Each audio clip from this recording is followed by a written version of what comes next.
Jadi badal haji atau badal umrah, ijma ulama boleh. Ini ijma.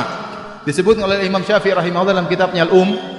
Beliau menyebutkan ada 3 perkara yang sepakat ulama bermanfaat bagi mayat. 3 perkara tersebut adalah sedekah bagi mayat.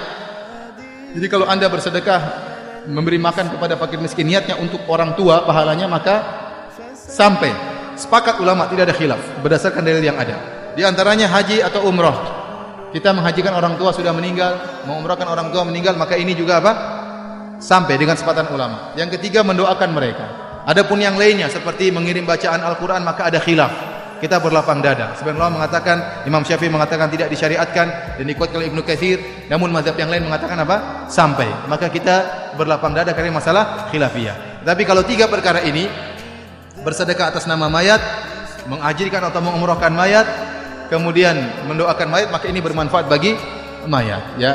Nah, tapi kalau kita ingin mengumrahkan atau menghajikan, maka harus kita perhatikan. Pertama, orang yang ingin kita umrahkan atau kita hajikan, dia sudah meninggal atau dia kedudukannya seperti orang sudah meninggal. Contohnya sudah sangat tua, umur sudah 100 lebih, tidak bisa naik pesawat misalnya. Ya, seperti seorang wanita datang kepada Nabi, ya Rasulullah, inna faridatul haji adrakat abi syaikhan kabiran la yathbut ala rahilah. Ya Rasulullah, ayahku secara materi harusnya wajib haji karena dia sudah punya kemampuan, tetapi dia tidak bisa kokoh di atas onta. Kalau naik onta bisa jatuh. Dahulu orang haji dengan onta. Apakah boleh saya hajikan? Kata Nabi, boleh. Ini uangnya mampu tapi fisiknya tidak mampu. Ada orang seperti itu. Ya, ada orang yang fisik dan harta tidak mampu, ya. Tapi ada orang yang secara fisik dia tidak mampu tapi hartanya mampu. Ya, maka kita boleh hajikan orang tua kita atau umrohkan kalau sudah meninggal atau yang kedudukannya seperti orang sudah meninggal, seperti sudah sangat tua atau sakit-sakitan yang komplikasi yang menurut dokter tidak mungkin sembuh. Maka kita boleh hajikan, kita boleh umrohkan. Nah, kita suruh orang yang sudah haji, yang sudah hajikan atau umrohkan, ya, dia sudah pernah haji, sudah pernah berumrah, baru dia menghajikan atau mengumrohkan. Kemudian kalau orang pun sudah haji, dia hanya boleh menghajikan 1 orang pada tahun itu.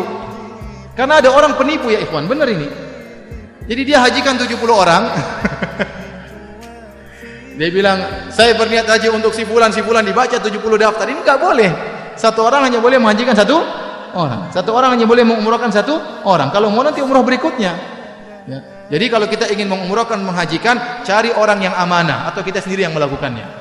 Karena sebagian saudara-saudara kita ditipu.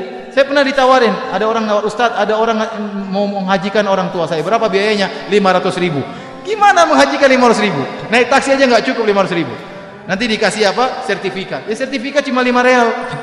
Cuma tulis telah jadi haji si fulan. Isinya dusta, nggak mungkin. Maka yang paling penting kita cari orang yang amanah untuk menghajikan atau mengumrahkan. Al-hijratu rihlatu hadi